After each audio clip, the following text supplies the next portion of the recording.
Despite being a mere 50 years old, the Naples-born director Paolo Sorrentino has become a recognised auteur for his filmic contributions.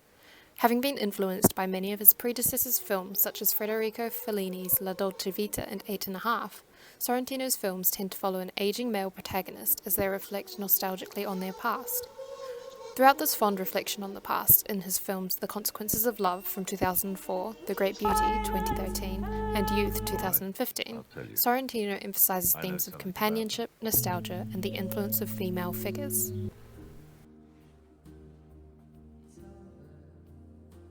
Director of photography for all three films, Luca Bigazzi shoots the films with a wide colour palette and great tonal contrast, which help to present the work in a beautiful way.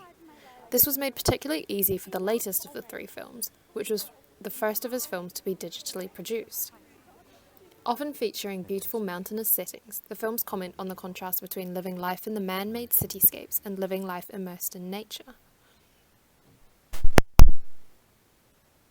Sorrentino frequently juxtaposes the female figure against the rougher surroundings of the landscape to emphasize the protagonist's desires. The male cinematic gaze upon these female figures becomes what defines their existence, being presented merely for the purposes of the aging male protagonist's trajectory. In The Consequences of Love, Tita finally approaches Sophia at the bar after she confronts him for ignoring her. Commenting on his shift from his regular seat on the sidelines to one directly in front of her as being perhaps the most dangerous thing he has ever done, Sophia triggers a narrative shift in which Tita is immediately and consequently met with trouble.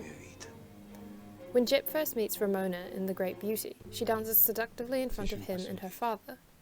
After finding companionship with her, Jep is reminded of his first love, Elisa, and the two female figures in the film are presented in starkly contrasting ways. Ramona's off-screen death that follows results in Jep returning to his roots and visiting the island on which he stayed with Elisa. The Great Beauty also features a distinct difference between masculine and feminine approaches to art. We see female artwork presented in a way that is aggressive and of raw experience, whereas the masculine art is much simpler and more narcissistic. There is the suggestion that art produced by males can be more easily recognized as art than that of females, which requires the approval of males to be deemed artwork.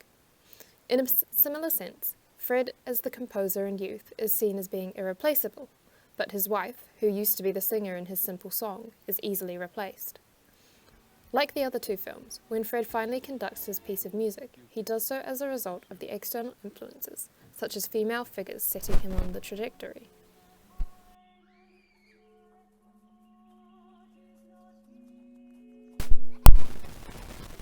Also prominent in Sorrentino's films are children and the idea of youth.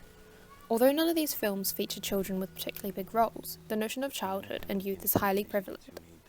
In The Consequences of Love, the idea of youth and childhood comes predominantly in the form of Tita's lost connection with his children, to whom he could be regarded as dead in his absence, reflected in the shot of the actors who play his children, watching him as he lies down after taking heroin. In The Great Beauty, Jep watches fondly as three young children run around squealing in the gardens, and, in a more profound moment, a young girl proceeds to tell Jep what his aging self has come to be. Nothing. In Youth, Fred spends a great deal of his time with his daughter, who suddenly decides the reasons for her failed marriage must have been from a lack of children. From neo-realist films until now, children have played an immense role in Italian films, representing an innocent figure that witnesses and is affected by adult hostilities.